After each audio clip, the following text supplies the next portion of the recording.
G'day, mates. It's the Doctor here, and I am once again joined by my good friend Greiken. How are you doing? I'm good. How are you? Very good. So, we have decided to come up with our own retrains for Yu-Gi-Oh! Because if you go through the last few years, I was going to say last few histories, but the past few years of Yu-Gi-Oh! Konami has been going hard on retrains from the ones that we want, like Volcanic Doomfire, to some of the most obscured ones, like Aquamador got a retrain, Amphibious Buggrowth got a retrain, Man-Eater Bug got a retrain. It is crazy, and basically nothing is off the table. Everything is at go, anything is possible, so we have compiled a list of 5 cards that we want to see get a retrain, an upgraded version that hopefully we can use in our own decks, or just for collector's sake. That's right. What was the man-eater bug retrain called again? The big one? Mimicking Man-Eater Bug. I think it was in the same set as Burst of Destiny that I opened up. Oh, God. Well, it was a common if it makes you feel better. I guess. So, we haven't shared our list that we... Apologies for the dogs in the background. You might be hearing their footsteps or them barking. But, yeah, we're gonna dive right in, and we don't know what the other has come up with, or may have an idea of at least one card of Greiken, so I'm gonna start things off with Elemental Hero Avion. But hear me out with this one, because Konami has printed 2 Elemental Hero Soldiers, or the Attribute Soldiers, like Elemental Hero Solid Soldier, Elemental Hero Liquid Soldier. So I think they could do Elemental Hero Atmos Soldier, or Vortex Soldier, or Whirlwind Soldier. Because Solid Soldier is essentially a retrain of Clayman, even though it looks nothing like Clayman. But Liquid Soldier is clearly a retrain of Bubbleman with the Draw 2 power. So, what else could they do? Well, the Elemental Soldiers have 2 effects. One, when on summon another hero, which we've got summoned from the hand with Solid Soldier, summoned from the graveyard with Liquid Soldier. The Wind Soldier could summon from the Banish Zone, and the additional effect could reference maybe the spell card Feather Shot or Feather Wind, where it could be the first elemental hero negate, because I don't think there's an extra deck hero monster that actually negates cards. Can you recall any, Greiken? No, I can't. So maybe this could be the first one where with elemental hero Wind Soldier, whatever the name would be. If this monster is used as fusion material for the summon of a hero monster, it gains the following effect. Once per turn, negate something. Or the turn this card is summoned, it can attack twice or something. Good work. Kraken doesn't have much to say. So I really want to see a retrain of Elemental Hero Avion just to continue the Elemental Hero Soldier lineup. And I don't know, make Elemental Heroes better, or heroes in general better. So that's my number 5. Yep. My number 5 is the Cloudian Eye of the Typhoon train.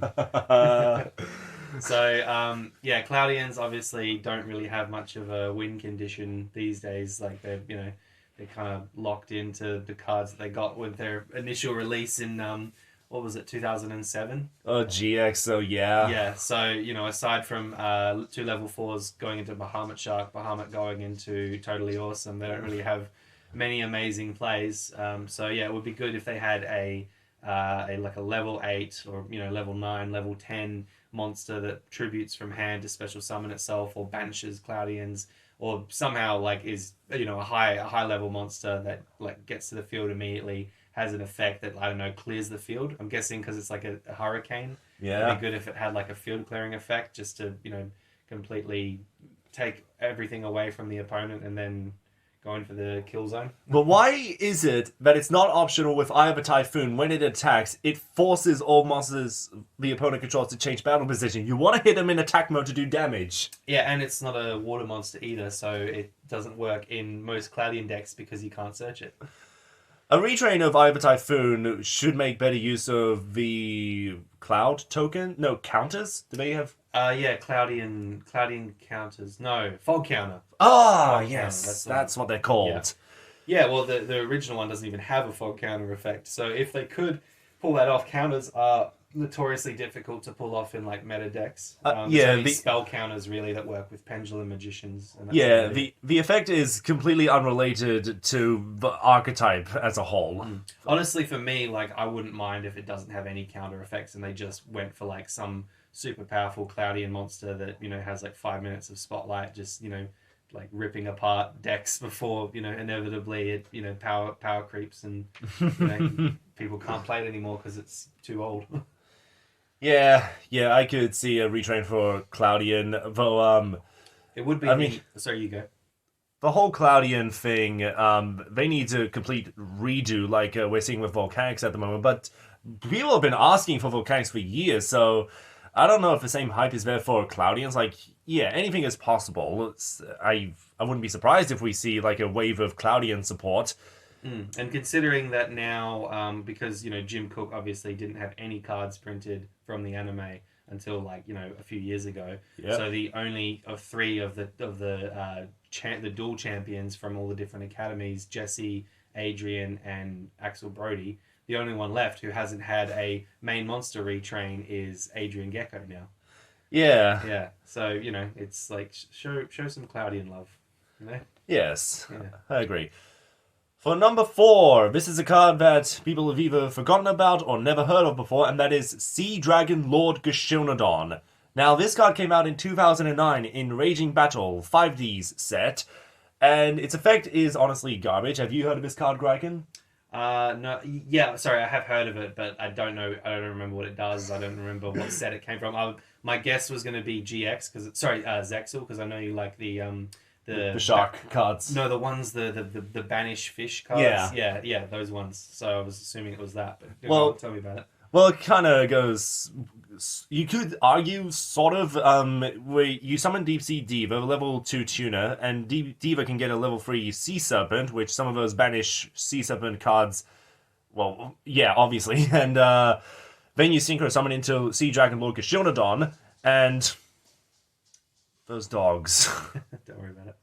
So you use Deep Sea Diva with the other the other monster to go into Sea Dragon Locoshonodon, and Gashonodon's effect, I kid you not, is when another monster you control is sent to the graveyard, this card gains 700 attack points, so it's 3,000 for one turn, and it is garbage. But to be fair, it hasn't been reprinted ever since its initial printings, which makes perfect sense, because Ally of Justice Cataster is a far better generic level 5 synchro, but I think there's room for a Sea Dragon Locoshonodon retrain, where they could splash it, no pun intended, into the Deep Sea archetype now, because Deep Sea is a thing now ever since Eternity Code, another set that opened up. Basically any water deck like mermaids or anything, just somehow attach it to the lore. I mean, it's just a generic sea dragon, sea serpent, so it could fit into anything really. I don't think there's any lore with this card. It's you could make it Spiral Serpent's long lost cousin. Spiral Serpent, yeah. But yeah, with Sea Dragon Locoshonodon, it doesn't even need to be a synchro. It could be an effect monster. It could be a fusion monster for some reason, like we did with Trishula of Dragon of the Ice Barriers. Yeah, that was an interesting choice to say the least. That's the thing with retrains. They could be anything. They could be a baby version or like a modern retrain where it's details galore and you can't make out where its head or wings are. Yeah. But I do like the design of Sea Dragon Locoshonodon. I just think there's room, and for monster with Lord in the name, it's not really worthy of the crown, let alone the title. Alright, so that's my number 4, and Greiken. A retrain I would really like to see is it's technically not a retrain, but because it was sort of released and then they just kind of left it, I kind of consider it a retrain because it is also technically the natural progression of that said card type, and I'm talking about number C61 Vulcosaurus. So yeah, this card is something that has been on my wish list of sorts pretty much since I knew about the original Vulcosaurus, because of course, as you know, it's used once in the anime by the duelists that Yuma is facing. Then he uses it one other time in like just a filler episode duel, and then it's never used again. So it's not really placed high in the number. It obviously is not an important part of Astral's memory. Well, yes, it is, because the memories they contained was Astral's world getting attacked. Oh, it did for the Freezerdon and Vulcosaurus? Yes. Oh, okay. Well, So- yeah. Okay, then I guess they should have brought it more to the forefront because, yeah, clearly it was an important part of his identity. Yeah, it's definitely not a filler episode. It does serve a purpose. Like, even Shark comes back as a good guy when he joined these gangsters, the pack, they call them. Yeah. Oh, I'm not discrediting that wasn't that. Like, honestly, is probably my favorite Zexel episode. Because dinosaurs. Yes, because dinosaurs, but also because it's got a decent story to it. Anyway, the Chaos version of Vulcosaurus should obviously just be more meatier, have 60 volcanoes coming out of it. Have a Instead of whatever those plates are that are coming out from the back. yeah, just what like are those erupting- things? Yeah, just have it's got a volcano in the background, I think. I don't know. So just make it erupting volcanoes from its shoulder plates or whatever. And yeah, obviously give it an effect that basically wipes out a whole bunch of monsters and deals effect damage. There's you could argue that could be a bit too powerful, but I don't know. If it just does it twice per turn or something and deals damage, it's unlikely that it's gonna even be able to get those effects off in this day and age. So just give Vulcosaurus a chance. That's all I'm saying. There's not a lot of burn damage decks these days, except for the last one may have been Cauldron of the Old Man that people tried experimenting with. Yeah, exactly. So yeah, no matter what, the only thing that will really matter about its effect is the destruction ability anyway. The effect damage is just like a little cherry on top. As an honorary mention, I would also say I would not absolutely object at all to a Freezerdon retrain as well. I was going to say, considering the original is just basically like an extra magazine on the Vulcosaurus gun. It's not a priority. Obviously it could be just generic. I think the original is generic. You can just attach. Hello, that's creepy. oh, the dog outside the window. Yeah, you can attach Xyz material to any Xyz monster, make it even more powerful than the original Freezerdon effect in that regard. I don't know, but yeah, I would honestly just be happy with the Vulcosaurus retrain, and I was annoyed when they didn't do it for Duelists of Explosion because that would have been the perfect set to release it in. I don't know if they could have done it in that. There were a few more obvious, and we were actually talking about this in Animation Chronicle, the Fire and Ice dinosaurs, which is sort of like one archetype, if you could call it that, even though they were played by two different duelists, but their cards support themselves. And wish we saw more funny named dancer reference dinosaurs, like Baggy Pants and the Pompadour. Oh, right, yes, yeah. Yeah, I was hoping they would be in Animation Chronicle, but it doesn't look like it's going to be the case for this year. But it's funny how much we got right in that video with our predictions. Yeah, and I didn't even put Hornsaurus in my prediction list for that one because I was just like, I can't even dream anymore. I thought you did. Maybe we can look back on it. Yeah, we can, but I was pretty sure I just I think you mentioned it. You're like, of course, Gryken wants to put this on his list, and I was like, yeah, but it's never going to happen. But I would love to see the Fire and Ice dinosaurs adapted, and I know what your number one is. Yes, well, of course, I'd like Hornsaurus to be printed in Animation Chronicle, but Is that really how you're going to say it? Oh, I wish Hornsaurus was... well, I say it because I don't have high hopes. It's two dinosaur cards, they'd have to print Kaitoptera with it, surely. On that note, they're also rank 5 Xyz monsters. That's hard to pull off. Just make them, just give them effects that make them good rank 5 Xyz fodder or support. Yeah, whatever you do, don't do it like number 92 Hard Earth Dragon, where the Chaos version is far worse than the original. No. Okay. Number 3, it is Dungeon Worm. Because we saw a wave of Gate Guardian support. I don't know if we say support as much as the first ever Gate Guardian deck to ever be functional, because Gate Guardian wasn't even a deck back in the day. It didn't even do anything, but now we got all these retrains with different parts of it, like the Gate Guardian Wind and Water, Gate Guardian with Sangha and Kazijin, and they also retrained Labyrinth Tank and Shadow Ghoul, and then there's Dungeon Worm that seemed to be forgotten about.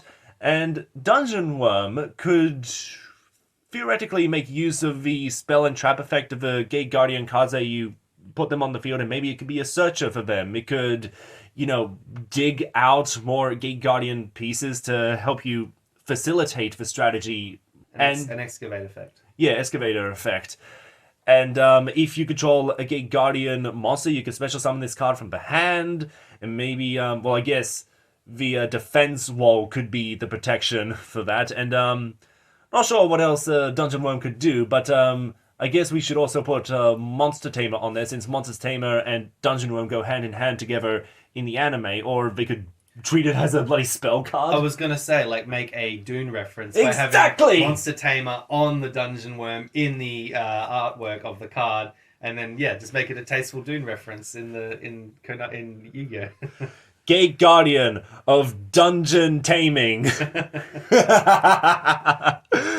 Yeah, I think the next time we see Gate Guardian support, they're going to retrain those guys. And I don't know what else they could do with the whole labyrinth, dungeon, catacombs theme that Gate Guardian revolves around. It would be hilarious if they did a retrain of the treasure chest monsters like Man-Eating Treasure Chest or Duke Devlin's Yoranzo. Although that is Duke Devlin's card, not the Paradox Brothers cards.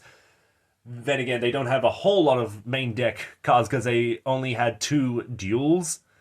And I think Dungeon Worm is the coolest of the ones that haven't been retrained yet, like Monster Tamer and Defense Wall. But I think there's still plenty of room to improve the Gate Guardian cards. So at least with this first wave in Maze of Memories, we know what works, what doesn't work, and I'm still baffled they printed Wind Up Kitten as an ultra rare, and none of the Gate Guardian cards are ultra rare!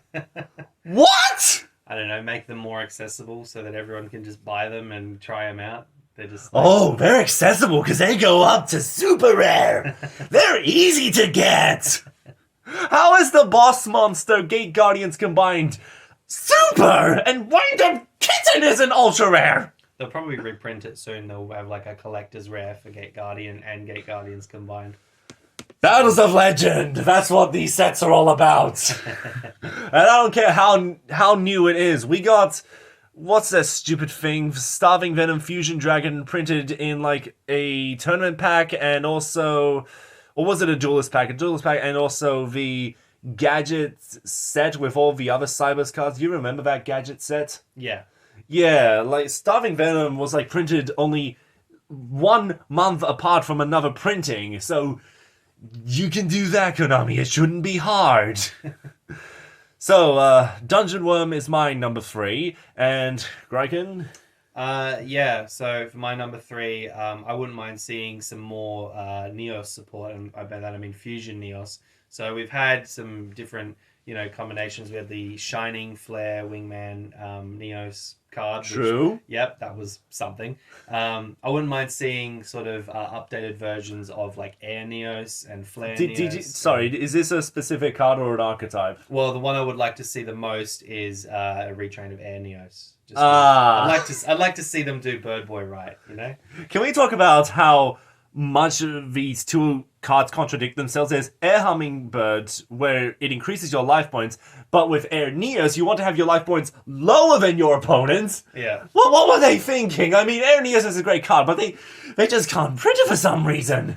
It only works because in the anime he would use Air Hummingbird just to gain some advantage. Then you get his ass stomped to him. Revive Air Hummingbird, summon Air Neos. How many times did he summon it? I think only once. A couple times. He summoned it against Braun, Mad King of Darkworld. That's right. Yeah. So it's he's definitely the odd child out of the Neos, the original Neos 6 Neos fusions. There is a spell card that references this moment from one of the anime openings where all the Neos fusions pop out from the center, except Air Neos is in the anime, he's not in that card. I don't remember what it's called.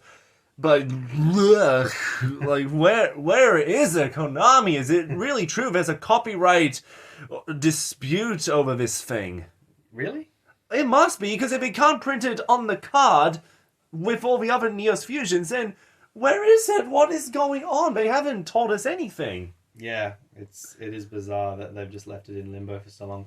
But you did say that they would print Coelacanth eventually, and I didn't believe you. So I'm sure at some point you will get your wish, and we'll get a Neos reprint, if not a retrain of pretty much all of the Neos original fusions. But yeah, definitely give Air Neos some love. That's all I'm going to say. Oh, yeah, you're not the only one, believe me. Okay, number 2. This isn't so much one card as it is an archetype, though calling it an archetype is debatable, and that is Alexis's Cyber Girls. Believe it or not, Cyber Girls and Cyber Angels are completely different decks. And so, I think, because I'm pretty sure there's more ritual monsters than main deck monsters when it comes to Cyber Angels. It's so easy to rename them. Cyber Angel Skater, Etoile Cyber Angel Blade Skater. They're so easy to do, and I think we should be seeing it any day now, or maybe in the next Legendary Duelist pack that's going to focus on light cards, because that's the only attribute-focused Duelist pack that we haven't seen yet, with Arcana Force or whatever other light decks. Like, please no more Utopia. Utopia has enough support. But, yeah, I just think they need to be more functional as a deck when it comes to Cyber Angels. They have like Cyber Petite Angel and, I don't know, Menju and Manju, Senju, all them. And someone recently made a tweet, who would win in a duel between these two? Mai Valentine or Alexis? And clearly Mai would win because she has more main deck monsters you can access, whereas Cyber Angels, they gotta be... I mean, you can use a ritual spell to sacrifice the ritual monsters to summon the other ritual monsters, but in terms of the level 4 main deck monsters, there's just not enough. No, and yeah, you're right. They can't... It's almost like she kind of... Like, they had the concept of the idea there. They wanted, like, a cyber girl kind of archetype. And then they kind of threw the original, like, cyber girls to the side for the cyber angels, which she only used a few times anyway. But, yeah, they haven't really ever come back to the original point of her deck, which was fusion. Well, actually, they appeared in Arc 5, if you remember the alternate versions of characters. I didn't watch Arc 5. Did she have some new cards, or was there were some new... Oh, no, but you're talking about the Cyber Angels. I'm talking about the Cyber Girls, like Cyber... Yes. What's the Blade, Cyber Blader? Yes. Yeah, so do a retrain of Cyber Blader is what you're saying. Yeah. Yeah. But even then, just have more cards based on, like, the gymnastics stuff, like different performances, Giselle, or I don't know what you could do with Nutcracker, but it's like Swan Lake, and it's so weird that Cyber Angels are also based on, like, Asian folklore or Asian mythology or something. Yeah, they've got kind of, well, because, it's a ritual, so it's got to have some sort of, like, significance to, holy, but, being also the TCG, they have to censor all the religious aspects, so yeah, it's a bit of a weird combination. They might be winding it down with the Lost Art cards. Actually, no, I take that back, because there was like this Insect Ninja Lady card that was censored in the TCG, so they're still censoring cards, even though they're promoting Lost Art cards. But, print more of the Cyber Girls for Lost Art, maybe later. So, yeah, I think there is so much room for Cyber Angels to grow as a deck, to support them for what they can do, and set up their ritual summon, search their ritual monsters, and maybe work off the ritual monsters while you control ritual monsters, special summon this card. Or actually, what would Cyber Blader's effect would be? Because it's based on... I don't think any other cards in Alexis' deck does this, where they focus on based on the number of monsters your opponent controls, which could be very specific and maybe janky, but that's something they could do based on the number of monsters you control. Yeah. Based on the number of monsters on the field. Yeah, it's not something that you see very often these days. I guess because it's not very good. But if they just find a way to just do it a little bit better, it would at least be like a passable card you might see in some decks. Why not reinvent the deck like they've done with Joey's Red Eyes several times, where they've made it an equipped deck with Red Eye Slash Dragon and Gearfried, and then there was effect damage at some point, and then I don't know what Red Eye's alternative Black Dragon was supposed to do. It's just supposed to be another body, but it's no Blue Eyes alternative dragon, that's for sure. Yep, and we can't forget Cyber Prima, the most forgettable of the Cyber Girls, but they are there, and I mean, Cyber Tutu technically got a retrain with Cyber Tutu born. I don't know the thought process. I don't know what Konami thinks sometimes. You know what's funny is that Prima has a anime card, Prima's Light. Oh, Alexis uses it to summon her. So oh, it's almost like she's playing her like a ritual card, but it's literally just like a level 6 tribute monster that can like destroy one card of the field, I think, if you discard or something. oh, there's also Cyber Gymnast. Yeah, so yeah, well, yeah, we don't talk about Cyber Gymnast. Oh my! Forget Prima. I almost forgot Cyber Gymnast. But there we go. There's also the card for Cyber Prima, and then there was this tap dancing shoes card that she used against Titan to destroy a spell or trap. That's basically Mystical Space Typhoon. Yeah. But here we go. Contenders for Animation Chronicle 2024. All right. What's your number 2? So my number 2, this is the one I probably think is like the least likely to get printed, but you know, being Yu-Gi-Oh, anything's possible. It is Venomenaga.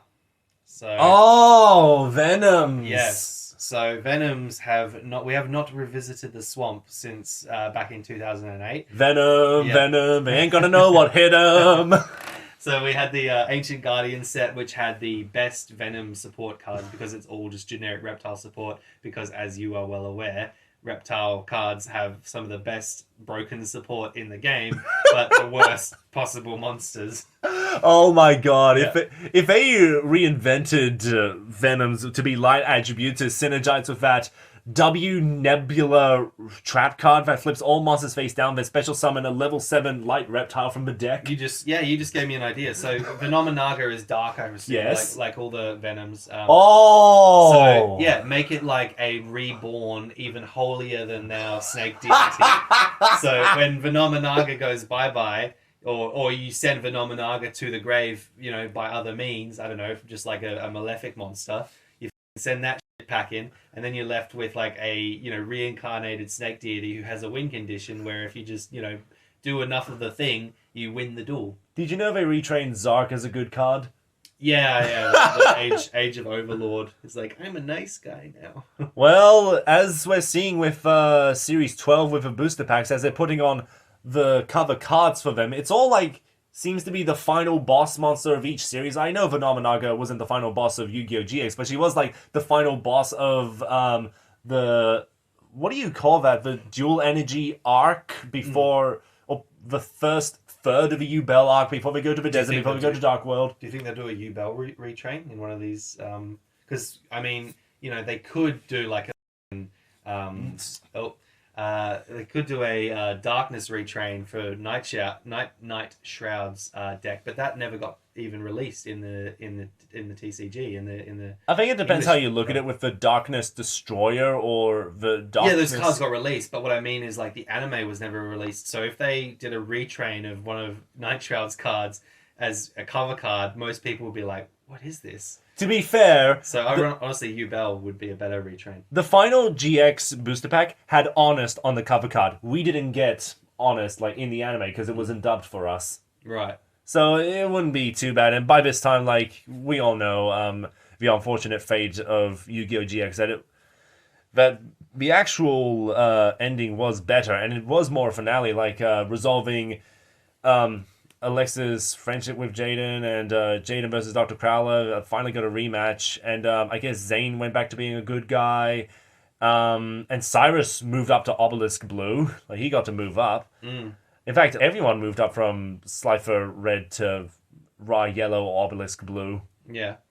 But anyway, that's the anime. Your number 2 was Venomenaga. So, yeah. Make use of the Venom counters and all the other snakes you can do. Like we did get Anaconda, Boa. Was there a Viper? Probably.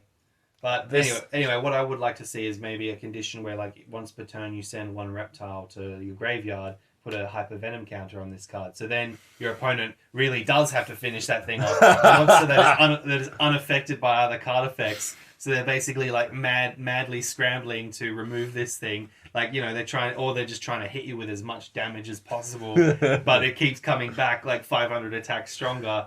And every time you're sending a reptile, it's like you're just looking at them like, "Ooh, you're about to get killed." They could have spell and trap cards or monster effects that summon other reptiles from the deck, and special summon while a monster on the field has a Venom counter, and somehow I think no one will play the deck. No. Just give them all the best support, and somehow, because the deck is like fundamentally jank by design, I don't know. Like, some of the support is crazy. Like, there's even, Venom shots, send a reptile from deck to grave and put 2 Venom counters on.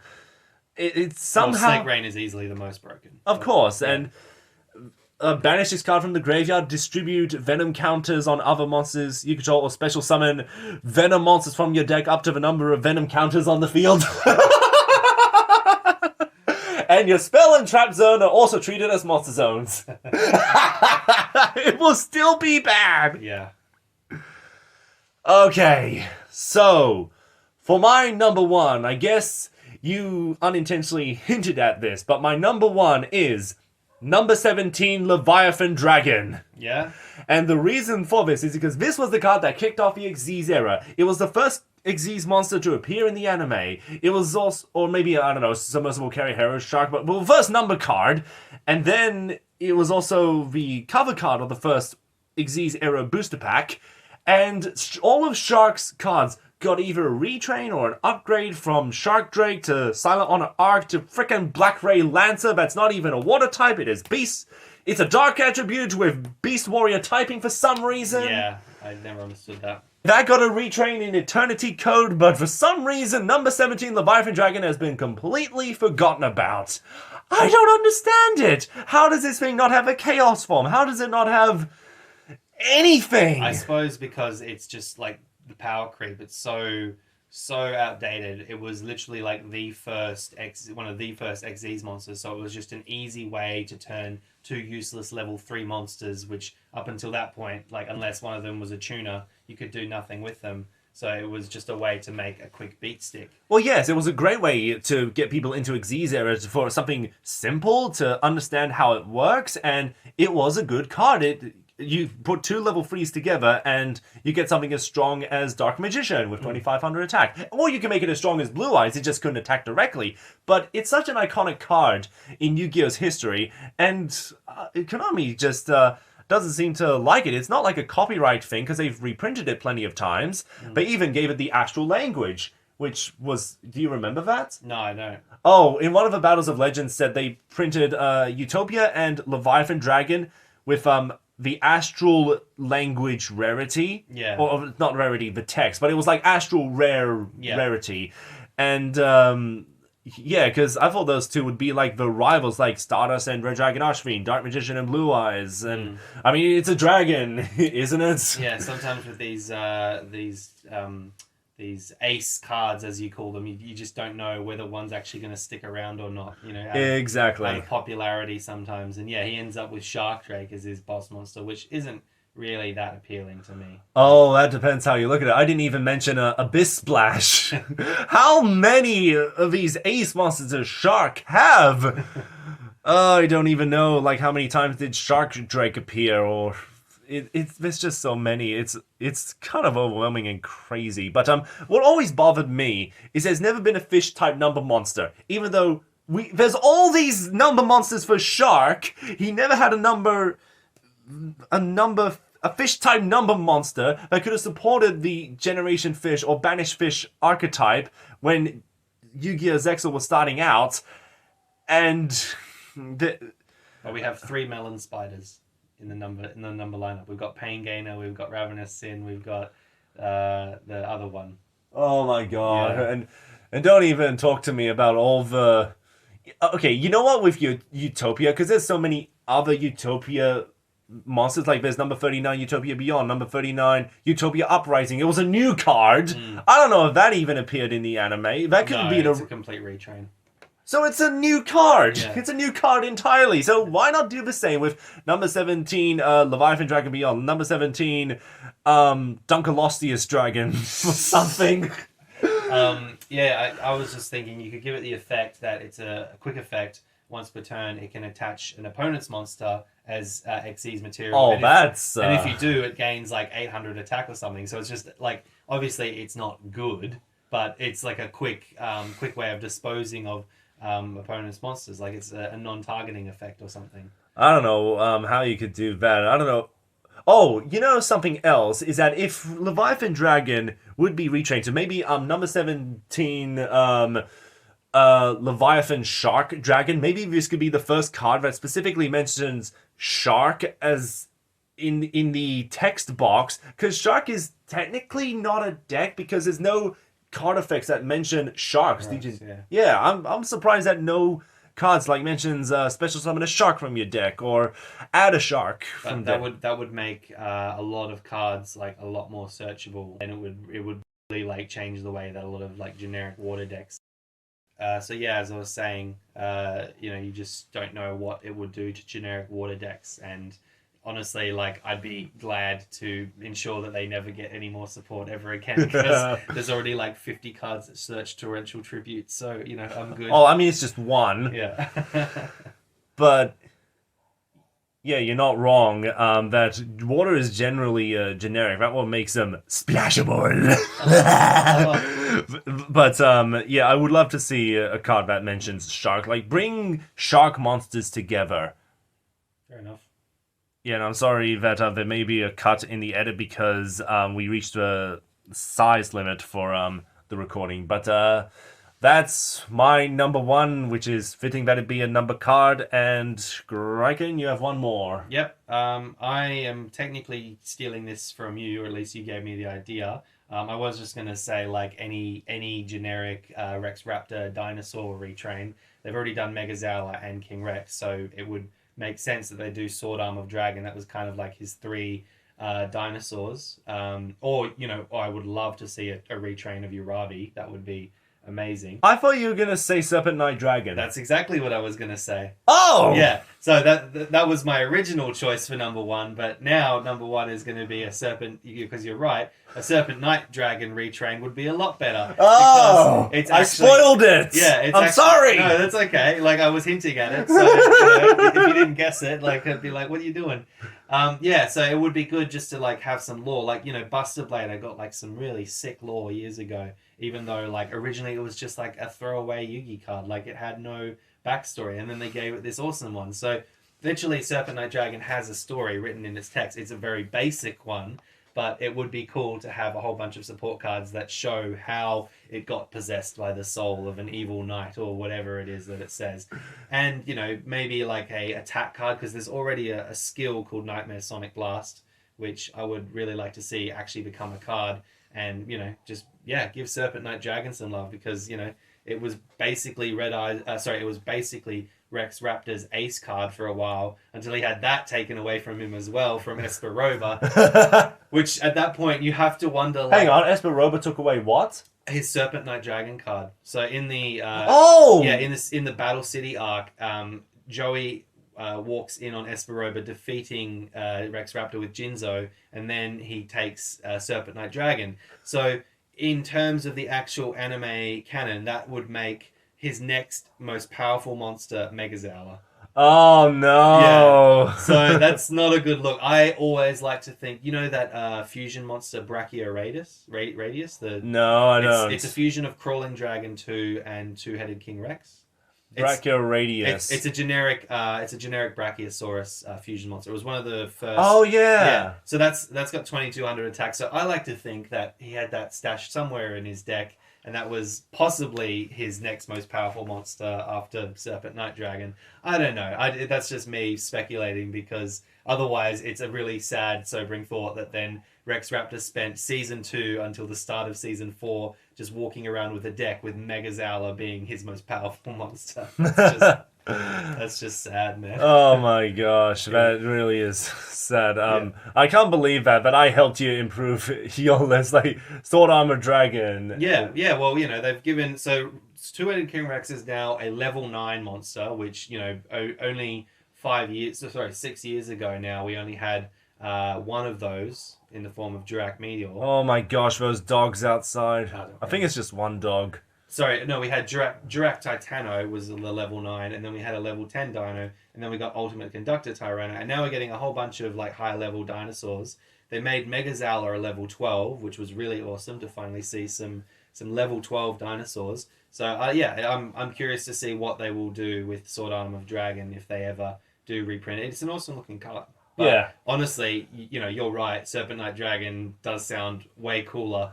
And yeah, like I said, I would really like to see that some of that sick lore. I mean, we should have mentioned this at the start, that Serpent Knight Dragon is actually the dark counterpart of Sei Ryu that was retrained into the Holy Night Dragons or the Starry Night Dragons in the TCG.